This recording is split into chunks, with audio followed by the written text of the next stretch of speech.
When I think about the holidays, the number one thing that comes to my mind with a little bit of a ugh, is exhaustion. If you are someone with chronic conditions, everyday life is pretty exhausting in general. So if there's something where there's added pressure or there's more going on, I feel like there is just so much sacrifice involved. And if you have kids in your life, which I have five younger kids from the ages of 14 to 4, and so if you have kids, you're trying to like do all these things for them to make memories and make it adorable and whatnot. And I just feel like in the past, I have completely sold myself out to do all of these things that my kids didn't need and put so much pressure on myself to just fill all of the days with these activities, crafts, everything. And I did it differently last year, and I saw a huge difference in how that came out for me and for my kids. I feel like we did a lot less, and my kids enjoyed it a lot more. So I just wanted to share what I plan to do this Thanksgiving week while my kids are off of school. Just a brief overview. I don't want to make a long video, but just as sort of an encouragement since it's almost November for you to maybe think about ways that you can have fun, definitely for this holiday season, but also make sure that your needs are met and make sure that you're not putting so much stress on yourself. The first thing I wanted to tell you guys about what I did last year is regarding the food. So we have a family of 8. All 5 of these children, including the 4-year-old, want a dish with their name on it. They want a signature thing that they can point to as their dish that they made. One of the top physical drains on me is cooking. I move slowly, I do. I have a hard time standing up for a long time. Stools help to a certain degree, not totally. But anyway, the whole point is just a regular dinner is very exhausting to me. And then if you do like this feast, there are a million dishes. I'll insert a little screenshot of my notes app where my son was writing down dishes that we were talking about doing, a lot of these, which we do every year. This is probably not done. There's probably going to be more. I decided last year, instead of trying to do everything in like a day and a half or even 2 days, I was going to spread out the meal planning or the meal creating over a 5-day period, which sounded crazy to me at first because I was like, it's not going to be fresh. It's not going to be as good. It's fine. You can freeze a lot of different things. A lot of things are going to get better as they marinate. So I was very strategic about doing it last year. I'll do the same this year. On day 1, I'm going to have my 2 littlest ones. I'm going to start with them.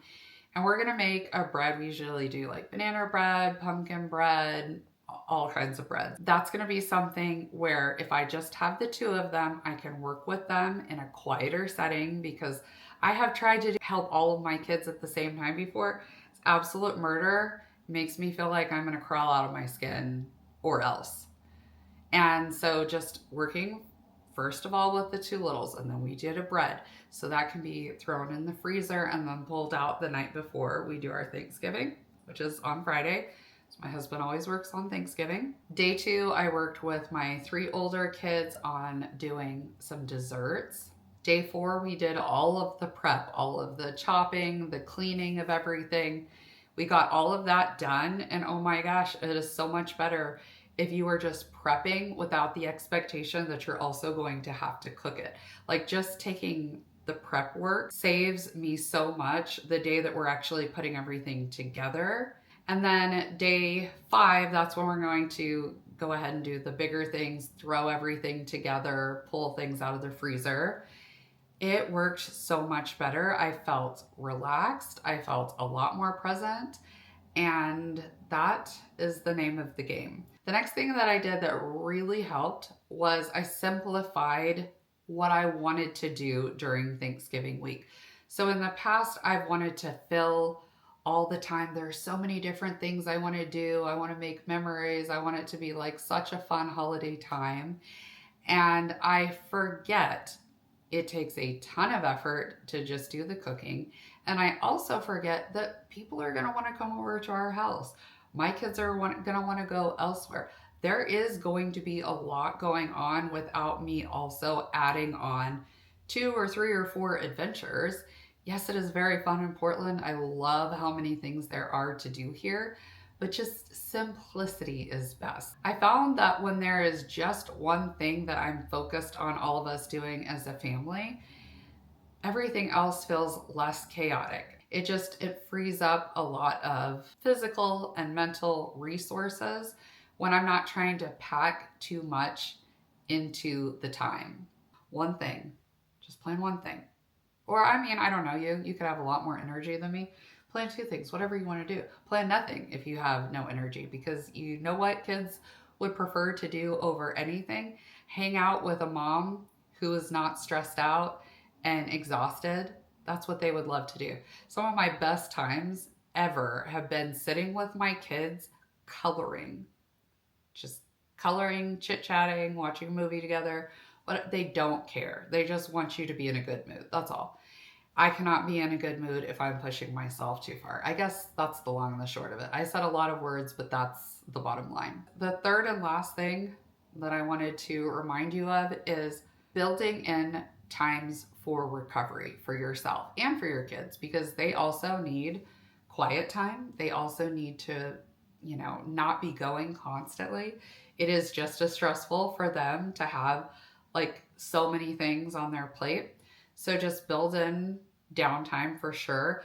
I have a list of holiday movies that if I feel like, okay, the plan was to do this and I have realized that I don't have it in me to do, oh, here are these holiday movies. I have a couple of simple crafts that we can do chillin'.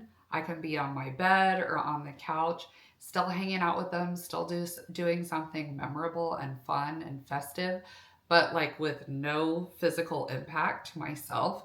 So having that just planned out ahead of time is invaluable, because then I'm not like in the midst of things thinking, I'm the worst mom. Why do I always do this? Why am I so exhausted? Like, no, I plan for it. I'm going to get exhausted. I'm going to need times for recovery. I'm going to need things that I can do that are not going to require physical effort. And just build that in. Allow that to be a norm that exists for you and for your kids. If you have kids in your life, I think that is it. I was going to show you guys my daily planner because I've been breaking it down in this different way that has been very appealing to my ADHD, kind of helping me to stay more organized.